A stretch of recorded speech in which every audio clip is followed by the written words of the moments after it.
کربو بلا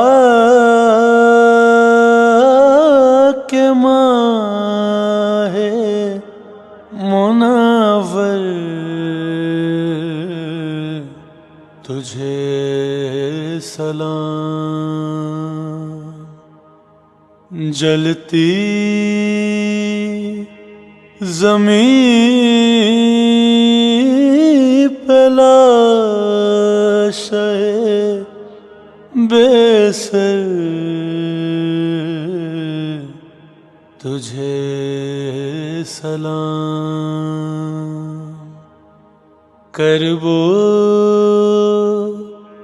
بلا کے ماہ منور تجھے سلام، جلتی زمین پہ لاشے بے سر تجھے سلام، رو کر حسین کہتے تھے بیٹے کی لاش پر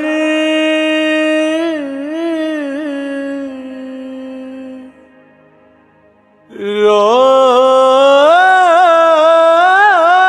کر حسین کہتے تھے بیٹے کی لاش پر صغرا نے خط میں لکھا ہے اکبر تجھے سلام۔ السلام علیکم، تحفہ عالی مدد۔ میرا نام سید عظمت علی جعفری ہے اور میں یہ امام بارگاہ مولا ابوالفضل عباس کا جاروبکش ہوں۔ یہ ہماری خاندانی پرکھوں کی عزاداری ہے جس کو جو ہم تک پہنچی اور ہم اس کو لے کے چل رہے ہیں۔ آئیے میں آپ کو اس کی تاریخ اور جو بھی ہمارے بزرگوں کی محنت ہے پارٹیشن سے پہلے کی ہے، یہ قدیم امام بارگاہ ہے، میں آپ کو ساتھ کے ساتھ اس کی ہسٹری بھی بتاتا چلوں کہ یہ پارٹیشن کے وقت تقریباً ہمارے جو بزرگوں نے بتایا تو 1947 میں 300 سال پرانی تھی اور تقریباً پاکستان کو بنے ہوئے 75 سال ہو گئے ہیں، تو یہ 375 سال آرام سے اس کی ایک ایج ہے اس بارگاہ کی، اور خصوصاً کچھ چند مخصوص علم ہیں جو کہ قدیم ہیں۔ آئیں میں آپ کو ان کی زیارت کرواتا ہوں۔ جیسا کہ آپ لوگ دیکھ رہے ہیں یہ دو علم، اور یہ ذوالجناح سے لے کے پنجتن پاک کے نام زری بنی ہوئی ہے جس پہ مولا کی، اور یہ 12 ائمہ کے نام۔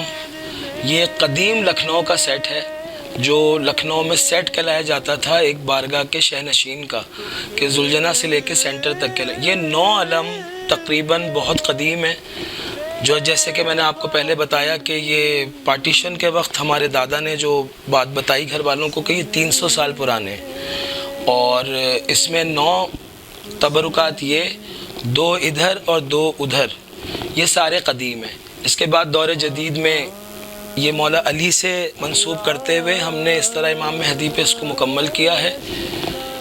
ایک تبرک یہ جناب شہزادہ قاسم کے نام سے منسوب ہے، یہ دور جدید کا یہیں پاکستان میں بنا ہوا ہے۔ یہ جناب بی بی پاک معصومہ جناب فاطمہ الزہرا سلام اللہ علیہ کے نام سے ہم نے منسوب کیا ہے۔ دوسرا ایک علم مولا غازی عباس علمدار، یہ جلوس میں اٹھایا کرتے ہیں ہمارے گھر کے افراد۔ یہ ایک علم جناب زینب کبریٰ سلام اللہ علیہ کے نام سے منسوب ہے۔ شام میں ہمیں ایک چادر ملی تھی تو اس حوالے سے اسی وقت دل میں نیت کی کہ بی بی کے نام سے بھی کوئی تبرکات ہونا چاہیے، تو یہ کیونکہ میں ایک چھوٹا سا آرٹسٹ ہوں، میں نے یہ ڈیزائن کیا ہے۔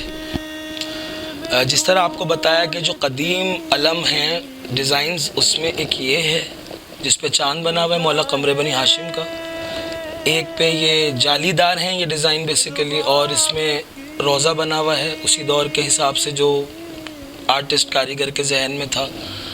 اس پہ زلجنا ہے، اس پہ پنجتن کے نام ہیں، یہ پھر ایک روزہ ہے، پھر اس میں 12 ائمہ کے نام ہیں، اور یہ سہرے سے کور ہوا ہوا ہے۔ اس کے سینٹر میں پنجتن کے نام ہیں، جو کہ میں اگر آپ کو ایسے دکھانا ہوں، یہ ائمہ کے سینٹر میں بھی نام ہے پنجتن پاک کے۔ اور پھر اسی کی جوابی یعنی کہ جوڑی جوڑی، سینٹر کا ڈیزائن مختلف اور سائیڈوں کے دونوں ایک جیسے، اس کا انگوٹھا اس طرف اور اس طرف کا انگوٹھا اس طرف۔ تو یہ اس دور کی کاریگری ہے۔ اور یہ اب جیسے آپ کو پیچھے دکھایا کہ روضہ امام حسین ادھر ہے تو ایک ادھر بھی ہے، اور اسی طرح پھر پنجتن کے نام، اور آخر میں زلجنا۔ تو یہ لکھنؤ میں اسی طرح لگتا تھا کہ سیٹ مکمل ہو جاتا تھا کہ ایک زلجنا کا، یعنی کہ سمجھے کہ دونوں کا رخ زلجناؤں کا بیچ کے علم کی طرف ہے، اور پھر وہی روضہ اور پھر وہ چاند۔ حیدرآباد کے بھی 2 ڈیزائنز تھے ہمارے بارگاہ میں، تو وہ میرے والد نے مجھ سے ذکر کیا تھا، مولا ان کی مغفرت فرمائے، کہ ہمارے پاس حیدرآباد کے 2 نمونے نہیں ہیں۔ تو یہ جی میں نے اسکیچ کیا تھا، اور یہ صدر میں ہمارے ایک بابو بھائی ہوتے ہیں، اللہ ان کو غریق رحمت کرے، اب ان کا بیٹا یہ فیکٹری چلا رہا ہے تبرکات کی، ان سے یہ 2 علم گولڈن جو ہیں یہ حیدرآبادی طرز کے علم ہیں، حیدرآباد دکن کے۔ تو اس کی شبیہ ہم نے اس کو یہاں بنائی ہے۔ اور یہ علم بھی مرحوم بابو بھائی کے کارخانے سے ہی بنا ہوا ہے، مولا امام مہدی کا، 12ویں سرکار کا، اور سیدھے ہاتھ سے، یعنی کہ اگر عزا خانے کی ہم ترتیب دیکھیں تو پہلا چھوٹا علم ہاتھ سے شروع ہوتا ہے اور وہ مولا علی کے نام سے شروع ہوتا ہے۔ تو اسی طرح ہوتے ہوتے امام مہدی پر آتا ہے، اسی کے اوپر جناب زینب کبریٰ سلام اللہ کا علم ہے۔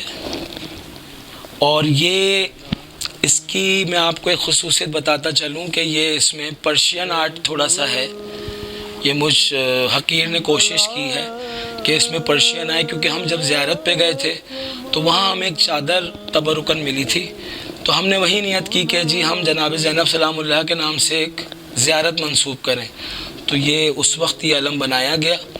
اور یہ جو اگر آپ آویزے وغیرہ دیکھ رہے ہیں، یہ زیورات، یہ جس مومن کی اگر کوئی اس کی اپنی خواہش تھی تو اس نے بی بی زہرا کے یا جناب سکینہ کے حال پہ انہوں نے یہ آویزے چڑھائے میں، جس کو بالیاں کہیں یا جھمکے کہیے آپ، اپنی اپنی زبانوں میں الگ الگ نام ہیں زیورات کے، تو یہ لوگوں نے بی بی پاک کے علم پہ۔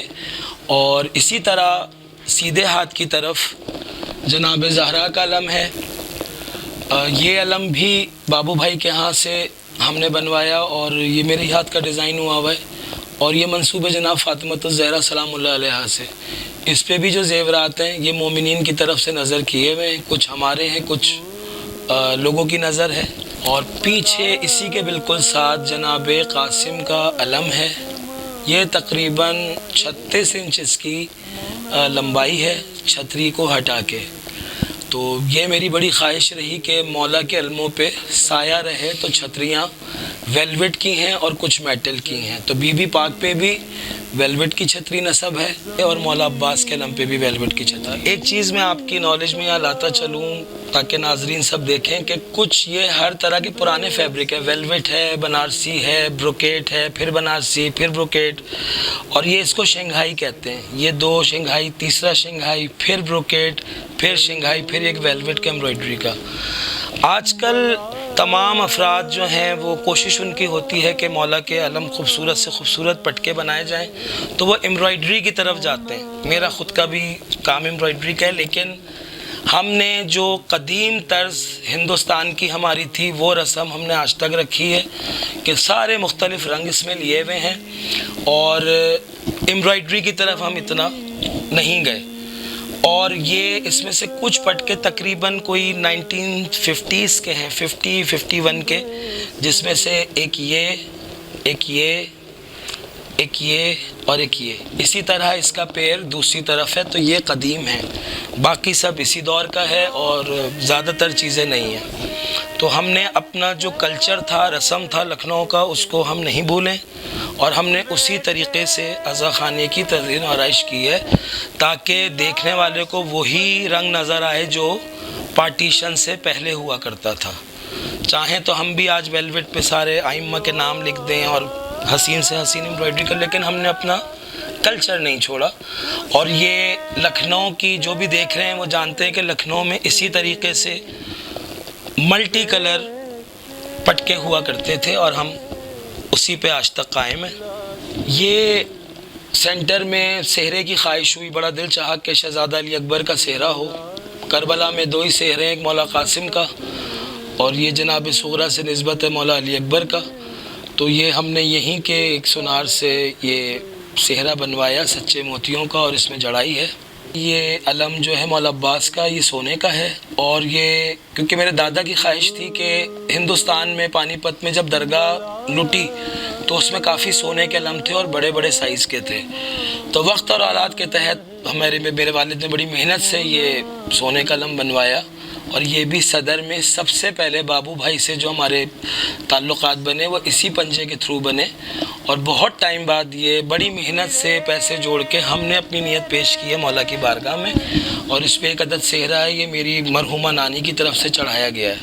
یہ جیسا کہ آپ زیارت کر رہے ہیں، یہ اصلی خاک شفا کی 2 سجدگاہیں ہیں۔ یہ پارٹیشن کی ہی ٹوٹی ہوئی ہے، اور یہ جب سامان پھینکا گیا تھا تو میرے دادا اس کو ہارڈلی اپنی شیروانی کی جیب میں رکھ کے لائے۔ ایک سجدگاہ یہ اور ایک سجدگاہ جس کی آپ یہ زیارت کر رہے ہیں، یہ دونوں قدیم سجدگاہیں ہیں۔ اس پہ ہمارے آبا و اجداد نے ریاضت کی ہے، سجدے کیے ہیں، نمازیں پڑھی ہیں، تو اس کو ہم نے صرف تبرکاً اس کو عزا خانے میں رکھا ہوا ہے تاکہ ان کو بھی صدقہ جاریہ جاتا رہے۔ بھی ہے یہ مسز رضوی ہمارے ایک نیبرز میں رہتی تھیں، ان کو کسی نے یہ دی تھی، یہ میں آپ کو اس کی زیارت کراؤں۔ اس میں ان کو کہا گیا کہ قدیم تسبیح خاک شفا کی، اور بوقت عصر عاشور جو بھی متقی پرہیزگار مولا کے عاشق ہیں اگر اس کو کان لگا کے سنیں تو اس میں یا حسین کی آواز آتی ہے وقت عصر۔ تو یہ بھی اس بارگاہ کی زینت ہے، اور وہ بھی مرحومہ ہے، مولا ان کی مغفرت کرے جنہوں نے یہ نظر کیا اس بارگاہ کے اندر۔ یہ جو آپ فانوس دیکھ رہے ہیں یہ میں ایران سے لے کر آیا، اور اس کی خاص وجہ یہ تھی کہ میں امام رضا کے روضے پہ جو فانوس دیکھے اس سے انسپائر ہوا، اور اس کے اوپر جو گرین گلاس ہیں تو بزرگوں نے یہی بتایا تھا کہ ہندوستان میں بڑی روشنیاں کی جاتی تھی عزا خانوں میں، خصوصاً 10 دن، اور شب عاشور حد سے زیادہ روشنی کی جاتی تھی عزا خانوں میں، تو اس میں یہ لیمپ گلاسز ہوتے تھے اور کچھ ہانڈیاں ہوتی تھی۔ اب ہانڈیوں کی تلاش میں تو میں ہوں، گلاس کی ہانڈیاں جو کہ آپ کو امروہہ اور نواب آصف الدولہ کے بارگاہ میں بھی وہ ہانڈیاں اور گلاس دکھیں گے۔ تو یہ 4 دیوار گیری گلاس اور یہ سینٹر کا شینڈلیئر یہ میں ایران سے لے کر آیا۔ جیسا کہ ناظرین یہ زیارت کر رہے ہیں، یہ تاج مولا باب الحوائج غازی عباس علمدار کے نام سے منسوب ہے، یہ بھی اسی دور کا ہے، اس کو یہاں ہم نے بنوایا، اور اب یہ اس بارگاہ کے اندر موجود ہے زیارت کے لیے، سال کے 12 مہینے زیارت کے لیے موجود رہتا ہے۔ اس میں ہم نے خاک شفا رکھی ہوئی ہے، اور ایک تسبیح قدیم ہے، یہ بھی نظر ہوئی تھی بارگاہ میں تو یہ آپ کی نظر ہے، اور آپ اس کی زیارت کیجئے۔ اور اسی کے بالکل نیچے، عین نیچے، یہ کیبنٹ کے اندر جب میں چھوٹا ہوتا تھا یہ اس وقت کا عزا خانہ ہے، اور پھر چیزیں اس میں لوگوں کو کچھ چڑھاوے بھی رکھے ہوئے ہیں۔ یہ ممبر اس دور کا ہے، یہ تابوت اس دور کا ہے۔ جب میں، جہاں تک مجھے یاد ہے، میں کلاس 3 اور 4 میں تھا جب یہ میں نے عزا خانہ بنایا بچپن میں۔ اس زمانے کے اندر یہ میری جو بڑا عزا خانہ ہے یہ جھنگ میں ہی ہوتا تھا، اور یہاں میں آپ کو ایک بات بتاتا چلوں کہ یہ بڑا عزا خانہ جو پیچھے آپ نے لکھنؤ کی زیارت کی، یہ مائیگریٹ ہو کے جب پارٹیشن کے بعد پاکستان ہم لوگ آئے تو یہ جھنگ میں میرے دادا نے عزاداری قائم کی تھی۔ پھر حالات کے پیش نظر 1997 یا 98 میں ہم لوگ جھنگ سے اس کو اپنی اس عزاداری کو کراچی شفٹ کر دیا۔ اب جو آپ لوگ زیارت کر رہے ہیں ذریعہ امام حسین علیہ السلام ہے، مولا حضرت عباس علیہ السلام ہے، یہ ذریعہ جنت البقیع کے نام سے ہے، اور یہ اسی قدیم نقشے پہ ہے جس کی آپ لوگوں کو آپ نے زیارت کی ہوئی ہے۔ تصویریں ہیں بلیک اینڈ وائٹ دور کی، جب انہدام سے پہلے کا جو جنت البقیع تھا وہ اسی نوعیت کی اس کی ایک شبیہ تھی. جو سکیچز ہیں اسی کو مد نظر رکھتے ہوئے یہ زری بنوائی گئی. یہ مولا علی علیہ السلام کی زری مبارک ہے، اور اس کے بعد یہ ہم نے ایک امام رضا کی زری بنوائی. اب زیارت کر رہے ہیں علم مبارک. یہ بی بی پاک کے نام سے ہی منسوب ہے، چھوٹی شہزادی جناب سکینہ سلام اللہ علیہ. اور یہ اس کی ڈیزائننگ بھی میرے ہاتھ کی ہے، اور یہ اس طریقے سے بنا ہوا ہے جیسے زیور ہوتا ہے. تو اس کام کو سادہ کاری کا کام کہتے ہیں، اور یہ پورا جڑا ہوا ہے. اس میں ایمرلڈ اور روبیز لگے ہوئے ہیں، اور یہ بیچ میں سبز عقیق ہے. تو یہ بھی ایک بڑا منفرد نمونہ ہے، اور جس کاریگر نے بنایا مولا اسے سلامت رکھیں. بڑی محنت ہے ان کی. جو آپ یہ زیارت کر رہے ہیں مولا ابوالفضل عباس غازی عباس علمدار کا یہ علم مبارک ہے. یہ تقریباً سال کے 12 مہینے یہیں اسی کونے میں نصب رہتا ہے. مومنین کی توجہ کا مرکز ہے. لوگ اپنی حاجت منت مراد اسی کے اوپر آ کے مانتے ہیں، اور یہ 12 مہینے اس عزا خانے کے اس کونے میں محفوظ رہتا ہے. اور اس کے ساتھ یہ ذریعہ، یہ حصہ، اور وہ جو آپ نے زیارت کیا تاج اور وہ عزا خانہ، یہ صرف سال کے 12 مہینے رہتا ہے. اور جو بڑا عزا خانہ یہ جو ہے، جو صرف محرم میں سجایا جاتا ہے، یہ چہلم کے بعد پہلے اتوار تک یہ عزا خانہ قائم رہتا ہے. اور اس کے بعد ہم اسے ودیہ کر دیتے ہیں، بڑھا دیتے ہیں. پھر اگلے سال کے منتظر ہوتے ہیں کہ مولا ہمیں توفیق دے، ہم پھر اسی طرح اسی طریقے سے سجائیں اور اپنے رسوم عزاداری جاری رکھیں. تمام جو ناظرین دیکھ رہے ہیں، یہ تبرکات ہم تک اس طرح پہنچے جس وقت پارٹیشن ہوا، غدر ہوا. ہمارے اجداد کا تعلق بیسیکلی لکھنؤ سے تھا، اور ہمارے جو اجداد تھے ان میں ابراہیم ابن احمد علی، وہ واجد علی شاہ کی فوج کے کمانڈر ان چیف تھے. تو جس وقت نواب واجد علی خان صاحب نے جنگ کی اور پانی پت کے میدان میں ان کی فوجیں اتریں اور پانی پت فتح ہوا، تو انہوں نے ہمارے پرکھوں کو وہاں پہ جائیدادیں دیں اور حویلیاں اور بارگاہ. پھر ہم لکھنؤ سے اپنی عزاداری کو پانی پت میں شفٹ کیا. تو کل ملا کے یعنی کہ پانی پت سے اور پاکستان کے سفر کو جو ہمارے پاس ہسٹری موجود ہے، کل ملا کے 300 سال کی ہسٹری ہے. باقی 75 سال پاکستان کے. اس سے پہلے کا ہمارے پاس نہ کوئی ریکارڈ ہے. بس ایک مرثیے کی کتاب ہے، اس میں ہمارے اجداد کے ہاتھ کے لکھے ہوئے 100 سلام مرثیے ہیں. اور جس کا دور آیا، جس بزرگ کا دور آیا، انہوں نے اپنے حصے کا کام کیا اور اپنی انگوٹھی کی ایک سٹیمپ لگا دی. میں آپ کو اس کی آگے جا کے زیارت یقینی طور پہ کراتا ہوں. اب جو میں آپ مومنین کو زیارت کرا رہا ہوں، یہ ہماری جدی پشتی مرثیے کی کتاب ہے جو ہمارے بزرگوں کے ہاتھ کی ہے. یہ اسی دور کا کور ہے جو کہ بالکل بوسیدہ اور خستہ ہے. یہ اسی دور کی کتاب ہے، اور یہ اس کا انڈیکس ہے. آپ دیکھ رہے ہیں یہ پرانا رسم الخط ہے. ہمارے اجداد کی یہاں اسٹیمپس ہیں، ابراہیم علی کے نام سے جعفری، اور یہ بہت بوسیدہ حالت میں ہے. اس کو بہت احتیاط سے ہم رکھتے ہیں. یہاں اگر آپ یہ مہر کے اوپر 1106 سم تھنگ ہجری بنتی ہے.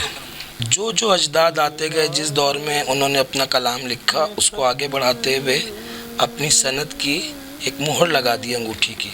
ایک مہر یہ ہے، آپ اس کی زیارت کیجئے. یہ سید احمد علی ہیں، اور یہ 1311 کی مہر لگی ہوئی ہے. یہ بھی سید ابراہیم علی، بلکہ 1206. کہ ماہ منور. اس بیاس کے بارے میں آپ تمام ناظرین کو بتاتا چلوں کہ ہجرت کے دوران تو لوگ اپنے گھر بار چھوڑ کے گئے. تو پہلے زمانے کا دستور ہوتا تھا، سادات کے شجرے وغیرہ ہوتے تھے. تو شجرے جب عزا خانے محفوظ نہیں رہے، عزت جان مال محفوظ نہیں رہا، تو یہ ایک کتاب گھر سے سمجھے کہ نکلتے ہوئے میرے دادا نے اپنی ہاتھ میں لے لی تھی. یہ بھی پڑی ہوئی تھی. تو اب ہمارے پاس شجرہ تو نہیں ہے، لیکن یہ جو مہریں ہیں اور یہ جتنی آپ دیکھ رہے ہیں سٹیمپس، یہی ہمارا شجرہ ہے، یہی اثاثہ ہے، اور یہ عزاداری ہی ہماری شناخت ہے. اور جو کہ ماضی میں تمام جو عزا خانے ہوا کرتے تھے وہ سادات کے پاس ہی ہوتے تھے، اور بڑے بڑے بارگاہ ہوتے تھے. آج مولا نے اس کو وسعت دی, آج گھر گھر میں عزا خانہ ہے. لیکن زمانہ قدیم میں ایسا نہیں ہوتا تھا. صرف مخصوص امام بارگاہ ہوتے تھے اور لوگ جوک در جوک ان امام بارگاہوں میں, عاشور خانوں میں اور عزا خانوں میں وہیں آ کے عزاداری کیا کرتے تھے. تو جیسے کہ میں نے آپ کو دکھایا کہ جو اس میں مہریں ہیں وہی ہمارا شجرہ ہے, وہی ہمارا اثاثہ ہے. اور یہ قدیم کتاب اس بات کی گواہی ہے کہ یہ بارگاہ صدیوں پرانی ہے جس کی آپ زیارت کر رہے ہیں. میں عزاداری آرٹ پیج اور اس کی تمام ٹیم ممبرز کا بہت شکر گزار ہوں جو آپ ناظرین تک اس قدیم عزا خانے کی زیارت آپ لوگوں کو کروا رہے ہیں اور آپ کر رہے ہیں. میں ان کا بہت ممنون و مشکور ہوں کہ وہ یہاں تشریف لائے, اور ہمارے لیے بھی ایک بڑی آنر کی بات تھی. اور اس کے طفیل تمام لوگ جو یہاں نہیں آئے یا جو لکھنؤ کی عزاداری کے عاشق ہیں, ان کو یہ لکھنؤ کے پرانے تبرکات کی زیارت عزاداری آرٹ کی ٹیم کی جانب سے کروائی جا رہی ہے. میں آخر میں آپ کا بہت ممنون و مشکور. والسلام یا علی مدد.